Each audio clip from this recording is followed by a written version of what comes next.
இயேசு கிறிஸ்துவின் நாமத்தில் உங்கள் அனைவரையும் அன்போடு கூட வாழ்த்துகிறேன். இன்றைக்கு நாம் பார்க்க போகிற தலைப்பு, யார் தேவனுடைய புத்திரர்கள், அவர்களை எப்படி கண்டுபிடிப்பது? Who are the sons of God, how to find them. ரோமர் 8:14. மேலும் எவர்கள் தேவனுடைய ஆவியினாலே நடத்தப்படுகிறார்களோ அவர்கள் தேவனுடைய புத்திரராய் இருக்கிறார்கள்.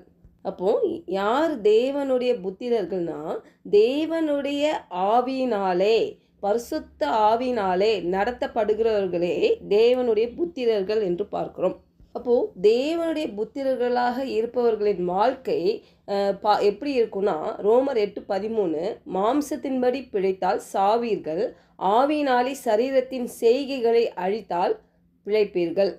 இந்த இடத்துல மாம்சத்தின்படி நம்ம வாழாமல் சரீரத்தின் செயல்களை மரணத்துக்கு நம்ம உட்படுத்தும்படி இங்கே பவுல் நமக்கு ஊக்கமளிக்கிறார். பாருங்க, தேவனுடைய ஆவியினாலே வழிநடத்தப்படுவது என்பது தாழ்ந்த சுபாவத்தின் பாவ பசியை படிப்படியாக கொள்வதை உள்ளடக்கியது.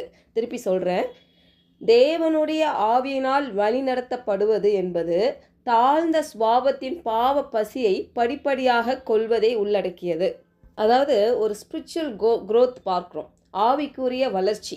இல்லை, இப்போ ஒரு குழந்தையை பெற்றெடுக்கிறோம், அது என்ன பண்ணுது? ஃபஸ்ட்டு திரும்புது, அப்புறம் குப்புற விழுது, அப்புறம் தவழுது, அப்புறம் உட்காருது, நடக்குது, ஓடுது. இல்லை, அப்போது ஒரு ப்ராசஸ் இருக்குது. அப்போ அந்த ஆவிக்குரிய வளர்ச்சி, அப்போது தேவனுடைய புத்திரர்களுக்கும் அப்படிப்பட்ட ஒரு வளர்ச்சி இருக்குதுன்னு இங்கே பவுல் சொல்கிறார். அப்போ இன்றைக்கி நீங்கள் நடந்து கொண்டிருக்கிற உங்கள் வாழ்க்கையில் உங்களுடைய பாவமான காரியங்கள், கடவுளுக்கு பிரியமில்லாத காரியங்கள் நம்ம செய்கிறோம் அப்படின்ற ஒரு குற்ற உணர்வில் இருப்பீர்கள். ஆனால் இங்கே பவுல் சொல்கிற மாதிரி படிப்படியாக உங்கள் பாவ காரியங்களை கொள்வது தான் தேவனுடைய ஆவியினால் வழிநடத்தப்படுகிறது. கலாத்தியர் 5:18, ஆவியினால் நடத்தப்படுவீர்களானால் நீங்கள் நியாயப்பிரமாணத்திற்கு கீழ்ப்பட்டவர்கள் அல்ல. பவுல் இந்த வசனத்தில் ஒரு பெரிய ரகசியத்தை சொல்கிறாரு.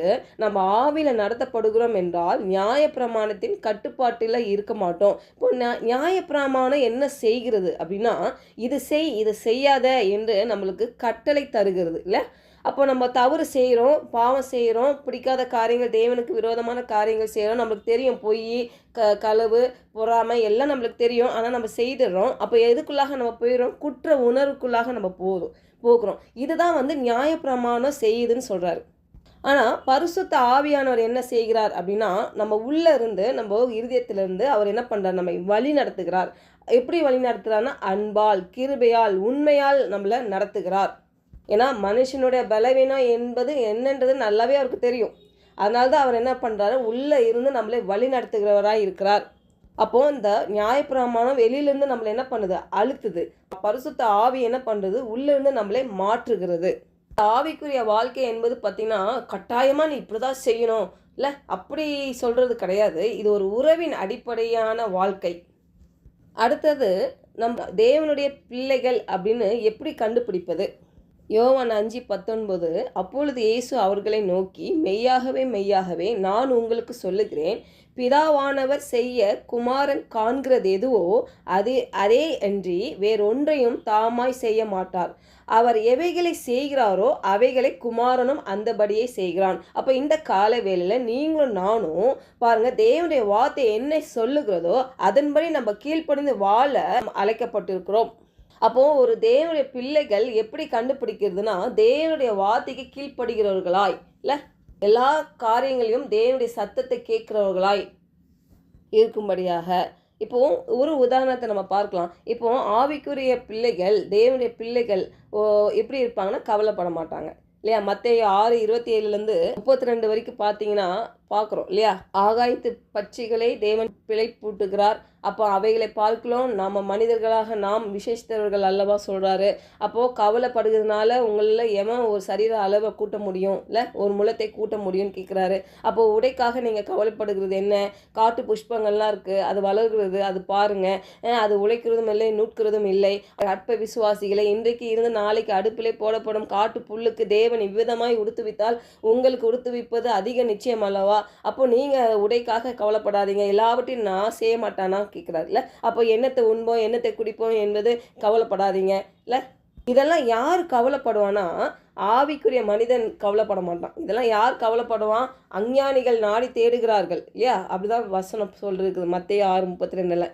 அப்போ இவைகளெல்லாம் உங்களுக்கு வேண்டியவைகள் என்று உங்கள் பரமபிதா அறிந்திருக்கிறார். அப்போ தேவனுக்கு எல்லாம் தெரியும், நம்மளுக்கு என்னென்ன தேவை, என்னென்ன நம்மளுக்கு தேவை கிடையாது, எது எது எந்த டைமில் கொடுக்கணும் எல்லாமே அவருக்கு தெரியும்.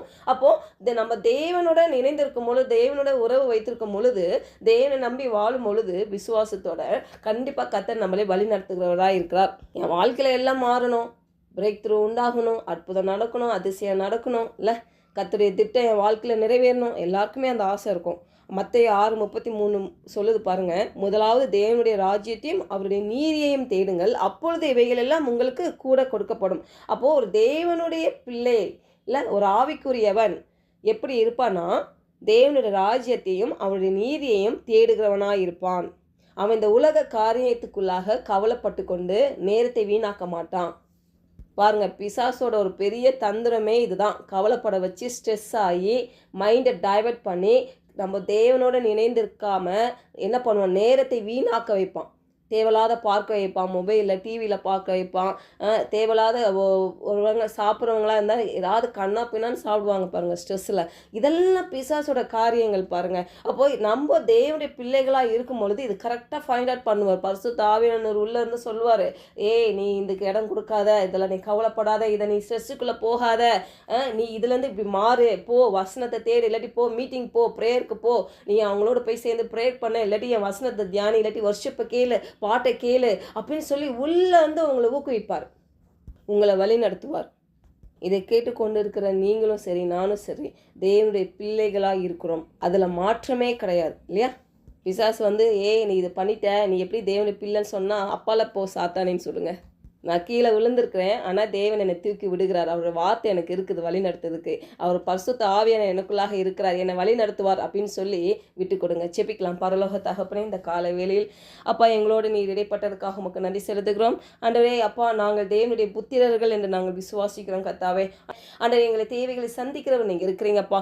நாங்கள் ஆண்டவரே முதலாவது உங்களுடைய தேவனுடைய ராஜ்யத்தையும் உங்களுடைய நீதியும் நாங்கள் தேட நாங்கள் விட்டு கொடுக்குறோம். ஆண்டவரே பரிசுத்த ஆவியானவர் அதற்குள்ளாக எங்களை வழி நடத்தும்படி இயேசுவின் நாமத்தினால செபிக்கிறோம் நல்ல பிதாவே, ஆமென்.